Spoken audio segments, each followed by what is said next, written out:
He was the leader of our family. He was 6'5", 250 pounds, strong, could pick all three of us up at the same time. And he went from that, to gone. The news had been staggering for Jennifer. The 16-year-old had just come from a missions trip, only to find her dad in a wheelchair, the victim of a car accident that would leave him paralyzed for life. I felt numb. I avoided the hospital at all costs. I felt like if I just don't deal with this, maybe it's not happening. The trip had inspired Jennifer to go into the missions field.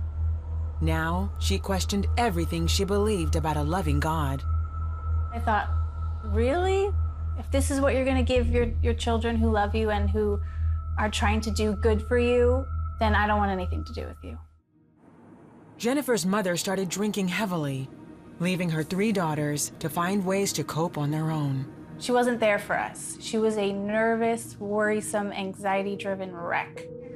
As for Jennifer, she stopped going to church altogether and took to drinking with friends. But she poured most of her time and energy into school. So that became my focus. It was a perfectionism-driven, I'm gonna succeed and achieve now. Her efforts got her a scholarship to Rutgers, where she continued to succeed. Then, just before graduation, her parents divorced, and she went to live with and care for her dad. She graduated, but her occasional drinking became a regular ritual. I didn't want to feel pain. I didn't want to cry over my dad. I didn't want to cry over my family. I didn't want to feel that loss and that pain, so I just covered it up.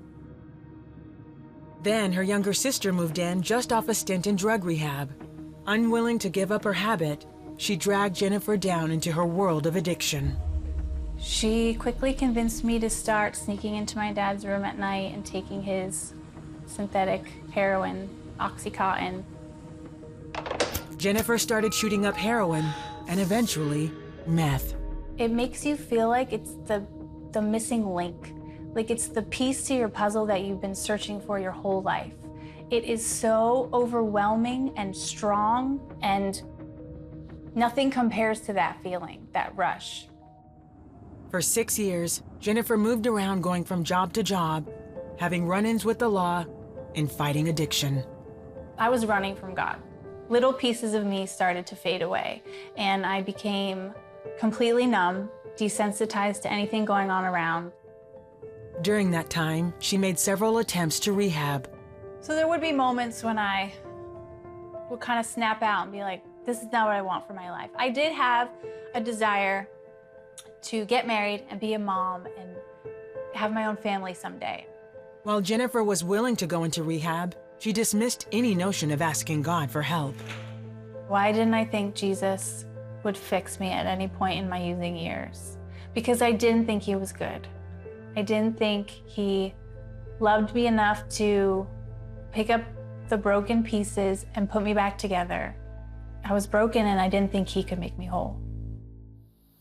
At 26 years old, addicted and out of work, Jennifer had run out of options. Really hit another bottom, a low low. Tired of life, tired of using, tired of not having money, tired of being in a fog, tired of not feeling well physically, tired of being scared. A year earlier at her older sister's wedding, one of Jennifer's aunts told her about a healing ministry in Georgia. At the time, Jennifer didn't give it much thought. Now, it seemed like her only hope. When I got there, I had skulls. Skulls on my shirts, skull rings, black dyed hair. I remember someone approaching me and saying, that's the spirit of death that you're wearing all over yourself. I sat in on that first session and felt the Holy Spirit for the first time in a long time, and God saying, your time is up. It's you and me now, and I've missed you, and you're my daughter, and I want you back. For a week, Jennifer learned about God's love and power. She filled her notebook with teaching that transformed her life. I broke down and I sobbed so hard, uncontrollably sobbing. And ladies came around and laid hands and hugged me and comforted me. And I honestly feel like I had demons from all of my drug abuse and that they were released in that prayer. Jennifer recommitted her life to Christ, was baptized, and completely delivered from drugs. She returned home to New Jersey to serve time for a previous drug charge. In jail for 3 months, she learned more about God. That's when I fell in love with Jesus again. It started in Georgia, but in jail, locked up, nothing else to do, confined, I felt free. I felt like life was gonna start. When I got out, the world was my oyster. Like, let's go. I'm back. Once out of jail, Jennifer moved to Florida with her mother and within 3 months met her husband, Jason. On her wedding day, her dad was by her side giving her away. Today, she is the mother of 2 happy girls. When I look in the mirror, I think of God's faithfulness. I was trying to fill the hole in my heart and the broken pieces from life with the world, but only the Father, Son, and Holy Spirit can fill that. So he filled that in me, and I find refuge in that and comfort, and I'm full.